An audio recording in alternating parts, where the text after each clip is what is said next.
Yes, you read that title right. Rather than talk about this two-parter in separate videos, as a Christmas gift to all of you, I've decided to tackle this finale in one go. If you've watched my channel for a long time, you'll know that I've wanted to review two-parters together since I started this series, but since Neo Saban multi-parters rarely share the same titles, I found it difficult to justify combining them into the same video, especially since this season is so scatterbrained that two-parters will barely be connected to each other. However, seeing how this finale marks the end of the Neo Saban era, plus the fact that I've been behind on these videos, I've elected to review these final episodes simultaneously for your viewing pleasure. Of course, given how negative I was in my last review, some could say that I'm doing this just so I can be done with this series as quickly as possible, and to that criticism I say, you're absolutely right. The last episode was such a low point that I just don't want to think about this show for longer than I have to, but it gives me the opportunity to provide you guys with this special video, so I see it as a win-win. Whether or not this finale is gonna be good is irrelevant since I no longer care about these characters, but let's go ahead and rip this band-aid off as we look at episodes 20 and 21, respectively titled Doom Signal and Reaching the Nexus. The finale opens with a previously on segment detailing how Mick was put under mind control by Madame Odious, while the Rangers think their mentor left on a family emergency. Once we get into the episode proper, Mick has finished creating a giant satellite, so Odious can send a mind control signal to the entire world. Brax then comes in, pleading with Odious to give him another shot against the Rangers, but the Madam says the teens will be too busy watching TV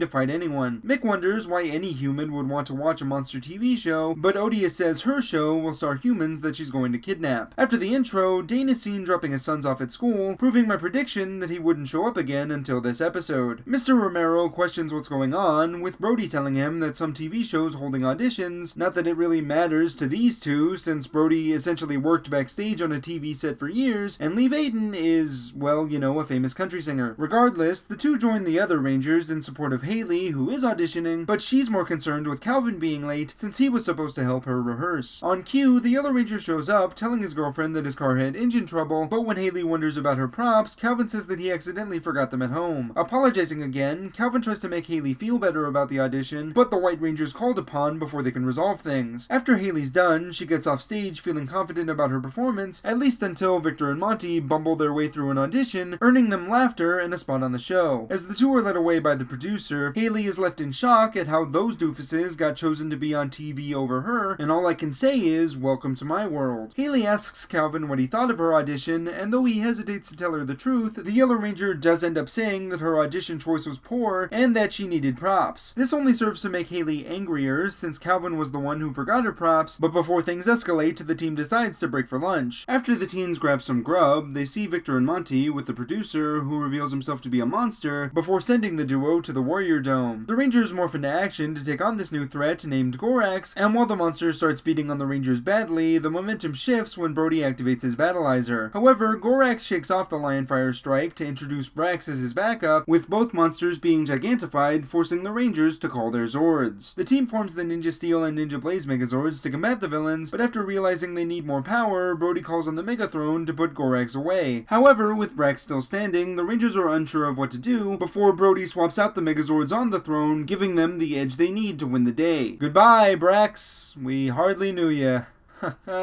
Really. The Rangers' mission isn't over yet though, because they still need to save Victor and Monty from Odious, so they head to the base to plan their next move. Well, Hills, I guess it's lucky I didn't help you rehearse. If you'd gotten the part, you might be the one stuck on the monster spaceship. So really, there's no reason for you to be mad at me, right? Excuse me? You were late. And you didn't help me rehearse, and you made me feel bad about my performance. Oh, hold up. I didn't know I was gonna have car trouble. Plus, you asked me for my honest opinion on your performance. Yeah, thinking you would be supportive. If you ask me for my honest opinion, that's what you're gonna get. And if you don't know that about me, then I guess you don't know me very well. And if you can't see that you're hurting my feelings, then you don't know me at all. So what then? Maybe we each need some space. Are you saying we're done?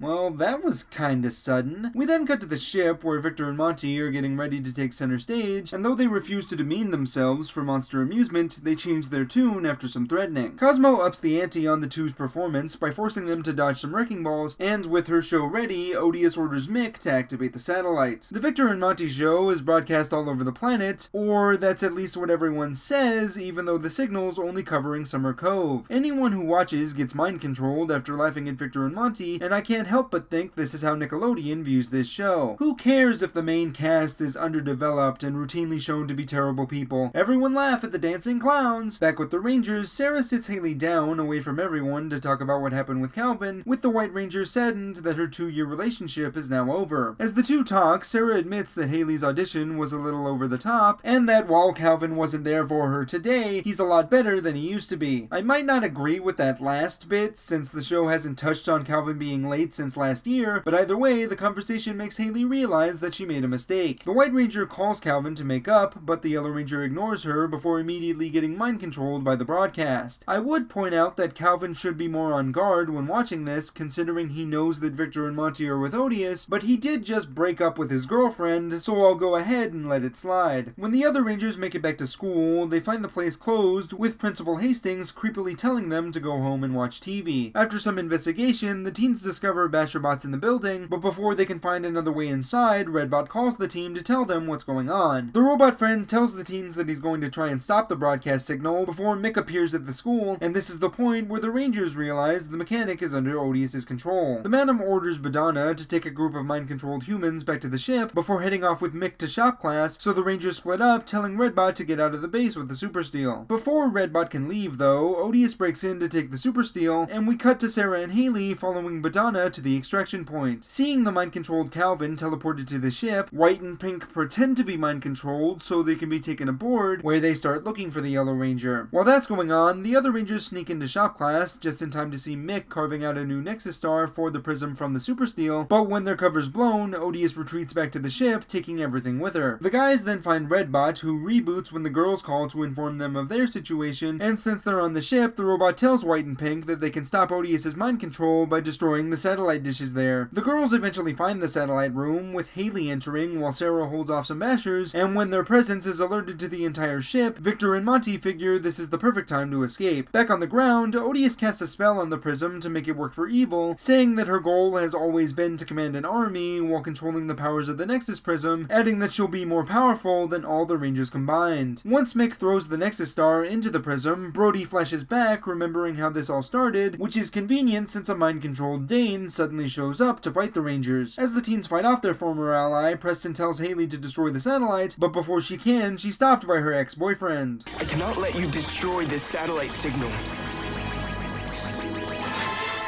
Kelvin, stop! I don't want to hurt you.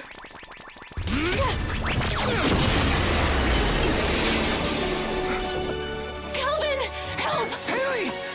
I got you! I gotta say, as good as this scene is, I really hate that it's part of this show. When the mind control wears off, Dane and Mick rejoin the Rangers' side, but Odious isn't worried since she now has the power of the Nexus Star. Back on the ship, Calvin and Haley make up in a really heartfelt moment, and again, I really hate that this touching scene is involved in this season. Sarah, meanwhile, is rescued from the Bashers by a group of random citizens, and when she meets up with her friends, the Rangers appoint Victor and Monty in charge of teleporting everyone back to Summer Cove. I'm not exactly sure why the Rangers would entrust these idiots with trying to get everyone home safely, but I guess they needed an excuse to join the rest of the team on the ground. When they do return to the surface, it's right before Odious completely absorbs the Nexus Star, and considering that took a good chunk of time, I'm surprised Dane didn't try to destroy the star with his katana again. Seriously, that move has worked twice before, and yet they don't attempt it because their blasters couldn't penetrate Odious's shield. Either way, the Rangers morph one last time to take on the final boss, while back on the ship, Victor and Monty finish teleporting the citizens. Before they can teleport themselves, though, the two are stopped by Cosmo and Badana, but the comic relief takes care of those two using some explosive juggling balls Cosmo gave them earlier. I'll say that again, Cosmo Royale and Badana were both taken out by Victor and Monty. Well, at least they didn't fart this time. Back with the Rangers, Preston uses magic to empower the team with the Nexus Stars, so they're more of a match for Odious now, and when they meet up with the Madam again, the Rangers are easily able to finish her off. After the fight, the Mayor awards Victor and Monty with a trophy for their heroism, just so we can tie up that incredibly loose story, and later the Rangers return their powers to the Nexus Prism. There's no talk at all about how the Rangers turn the prism back to normal, but who cares, the show's over, so the team needs to return their powers. The teens say goodbye to the prism before it surrounds itself with steel and flies off, but the goodbyes aren't over yet as the former Rangers turn their attention to Mick. However, even though the group gives a heartfelt goodbye to their mentor, it turns out Mick is staying with them on Earth, and the season ends with the team heading off to clean up the shop class base. This finale is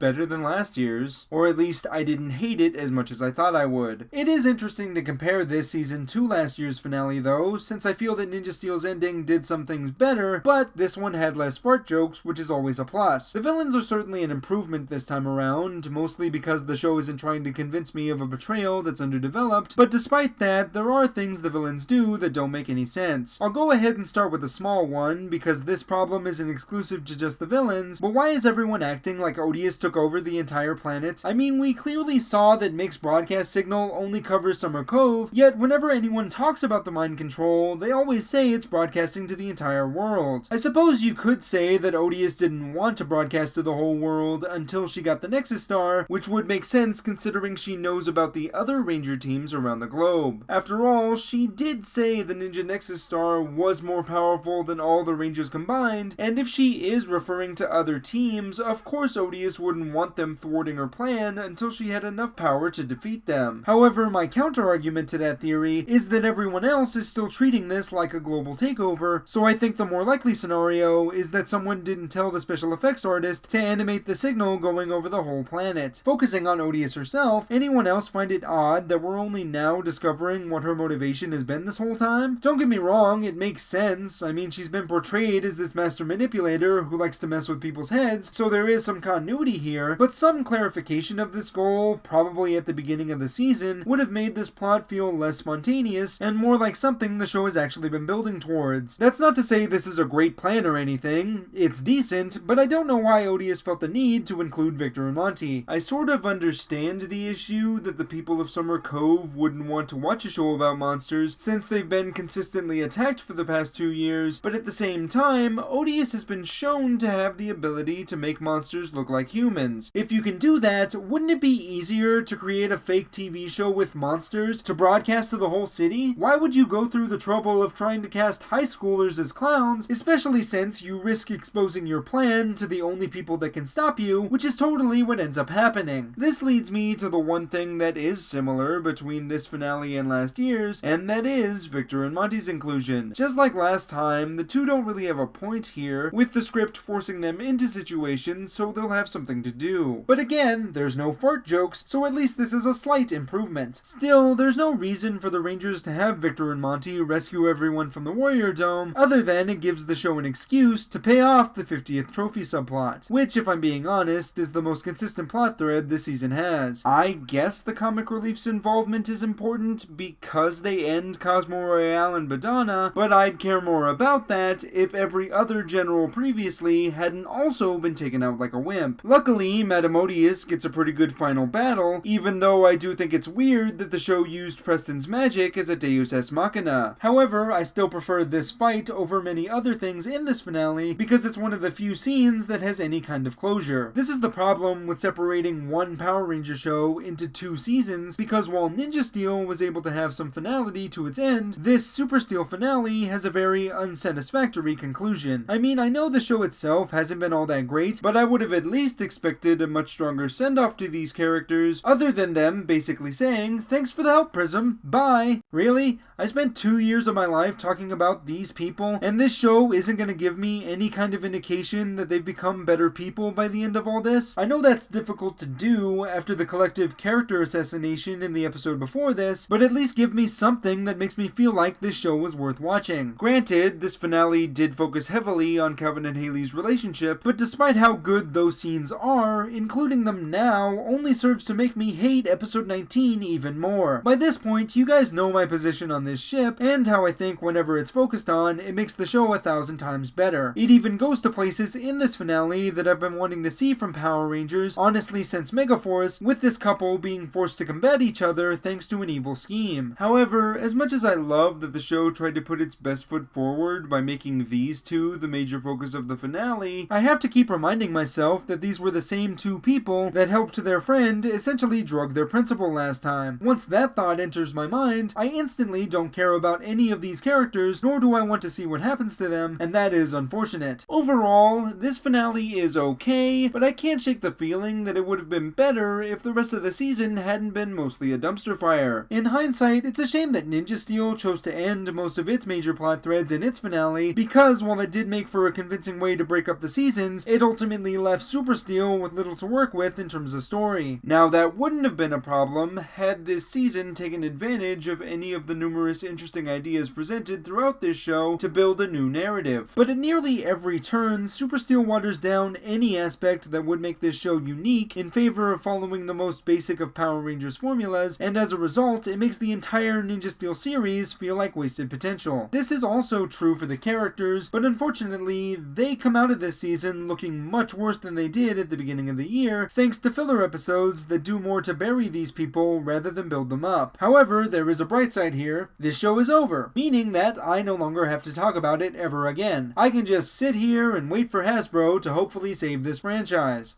I'm Nick, aka IronBat1993, and may the Excuse me? Hello? Hey, what's up, man? Nothing, just finished talking about Super Steel. Christmas special? What do you mean, Christmas special? Please subscribe for reviews of Ninja Steel, Super Ninja Steel. Also, check out Dino Charge reviews too, episode reviews. Also, there's Ninja Go, and I've got a Patreon. Go! Please subscribe.